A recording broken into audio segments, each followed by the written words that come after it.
So a Democrat, a Republican, and an independent walked into Bitcoin's biggest conference and tried to pitch themselves as the defenders of crypto. No, that's not a joke. There was the young gun Vivek Ramaswamy. Thank you. And the flip-flopper Tulsi Gabbard. Aloha. And who could forget the anti-vaxxer with the famous last name, Robert F. Kennedy Jr. Hello, Bitcoiners. While each has presidential aspirations, a lot of people think the chance any of these political misfits ascends to the highest office in the land is laughable. But let me defend them for a sec. Sure, they're all political long shots on the fringe, and who cares if the speeches all sounded the same? They could have been worse. Tim Scott sang his campaign before it got started. Hello, North Charleston! Which got us wondering, what would a presidential crypto platform that could win on either side of the aisle actually look like?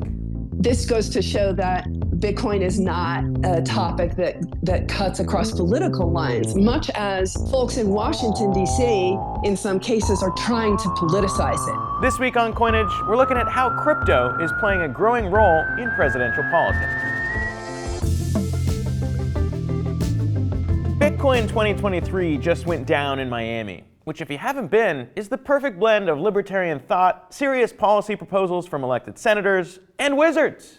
And while attendance may have been down by half versus last year, this year was unique, not because of how many people showed, but because of who showed, including crypto's queen of the Senate, Senator Cynthia Lummis, who was absolutely bombarded with hard-hitting questions. How does Bitcoin help us achieve the amazing principles of our country?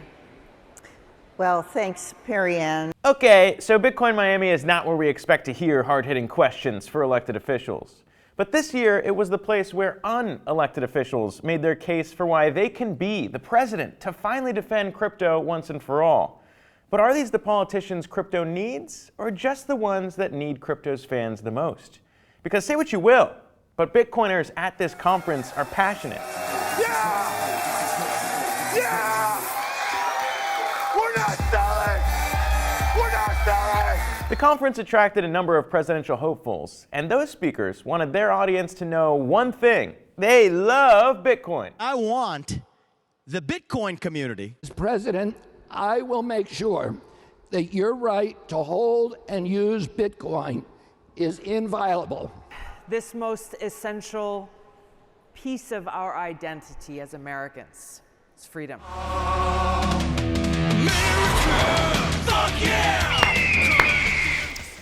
And you know, you gotta come out swinging hard at a Bitcoin conference. There are a lot of libertarians there who hate government control. And if there's one thing history has shown on that issue, there is no room for compromise. Should someone have to have a government-issued license to drive a car? Hell no! What's next? Requiring a license to make toast in your own damn toaster? The license to drive? You know, I'd like to see some competency exhibited by people before they drive. But importantly, the candidates in focus now aren't even libertarian. Crypto's gone somewhat mainstream, with candidates in both the Republican and Democratic races defending Bitcoin. So why are RFK Jr. and Vivek Ramaswamy, who both belong to different parties, courting the favor of Bitcoin maximalists? Well, money is certainly one aspect, with RFK Jr. announcing he'd be the first ever candidate to accept donations in Bitcoin on the Lightning Network, prompting Ramaswamy to claim that he's the first Republican candidate in this cycle to accept Bitcoin donations. But the candidates also jockeyed for much more than that, like who scored the best jabs at President Biden's handling of crypto, and who could win Bitcoin's fight for freedom by competing to repeat the word free. Freedom of speech, freedom of money. Free of government mandate, free assembly, free speech. Free society of free-thinking individuals is freedom. But while the crypto industry would be happy to have an ally in the Oval Office, it's important to keep in mind that these candidates are relative long shots. But speaking of, what would 4 more years of Biden look like for the crypto industry? And how about Trump? DeSantis? Turns out it's not such an easy question to answer. Both Biden and Trump during their respective administrations spoke rarely about crypto directly, preferring to let their appointees handle policing digital assets. Trump also famously called Bitcoin a scam after he left office. Bitcoin, it just seems like a scam. I guess Trump University won't be teaching a class on crypto anytime soon. Oh yeah, that's right. Biden, meanwhile, has slammed crypto traders a few times, and his administration has directed Dems to fully support SEC Chair Gary Gensler's work on cracking down on crypto. But the candidates at Bitcoin Miami agree a government crackdown on crypto isn't even the scariest outcome. It might be the government embracing digital money itself. The Biden administration's move towards implementing a central bank digital currency is their latest effort towards exerting control and taking away our freedom. Tulsi's right. Biden has made progress on one crypto initiative, exploring a central bank digital currency, or a CBDC. These digital dollars would be issued and backed by the US government, and you can think of them as a federal stablecoin. Over 100 countries all over the world, from China to France to Nigeria, have explored, tested, or launched their own CBDCs. The US, though, hasn't gotten that far, but Biden did sign an executive order in March 2022 ordering the Federal Reserve to continue its research, development, and assessment efforts for a US CBDC. Whether it's on the blockchain or not, the CBDC would compete directly against Bitcoin and every other cryptocurrency on the market, especially stablecoins that are issued by private companies like Tether. And while the Fed emphasizes that a US CBDC will need to balance consumer privacy with the ability to crack down on criminals, some crypto fans fear that a digital dollar would give the government a ridiculous amount of power to spy on ordinary citizens, or worse, completely lock certain people out from spending their money at all. And there's certainly precedent for governments doing that. The ear-piercing protests snarling streets with big rigs. If your truck is being used in these protests, your bank account will be frozen and your insurance will be suspended. After Canadian right-wing anti-vax protesters began blockading border crossings and occupying Ottawa, a court in Ontario blocked the Freedom Convoy from receiving funds from a crowdfunding website. Many hoped that crypto would come to the rescue, but after more than $1 million in Bitcoin was raised, authorities sanctioned the related wallets and even allegedly compelled one organizer to reveal the seed phrase to his Bitcoin wallet. With a CBDC, a government would potentially have even more power to freeze funds connected with any activity it dubs illegal. And back in the US, presidential candidates are hoping that fear will motivate voters.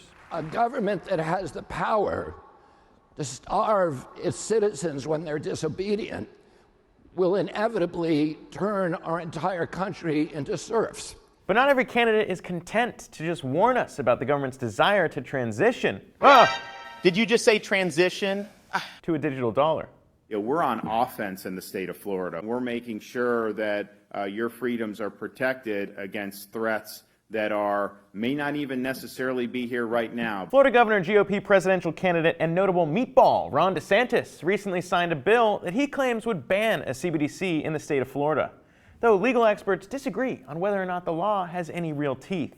And setting aside the practical implications of the bill, DeSantis, who has been mildly pro-crypto in the past, is certainly attempting to brand himself as a brave freedom fighter against government tyranny. What precedent is this setting if we're going to have all these major financial institutions colluding to try to flag people they don't like for doing things that are perfectly legal and constitutional? Yes, exactly! DeSantis believes everyone, even people you don't like, should still have the freedom to do things that are constitutional, as long as they do it wearing clothing he deems appropriate. And it doesn't take a genius to realize the downside of giving the government power over the financial freedom of its opponents. Look at Ottawa. As Caitlin tells us, it's a very real problem. Oh, it's very serious. Yeah. It's very serious. There is clearly a movement on the part of certain factions of the Biden administration to go in that direction. I much prefer voluntary use of money. This is actually something I think government should not be part of. So what does it all mean? And what will the US choose to do with the prospect of a digital dollar? I don't know, but there aren't a lot of good examples to point to around the world, even in countries where people use crypto more than Americans. Despite Nigeria being one of the top nations in the world for crypto adoption, their e-Naira CBDC launched in 2021 isn't as popular as Bitcoin and other cryptocurrencies, which Nigeria has also officially banned, by the way, precisely because its citizens don't want to give the government more control. So while politicians might continue to promise to protect us from scams and surveillance and outright overreach, maybe it's worth remembering that's kinda what Bitcoin was created for in the first place. And if you're trying to win voters, I can't think of anything more American than letting people choose how they want to earn, spend, and save their own money.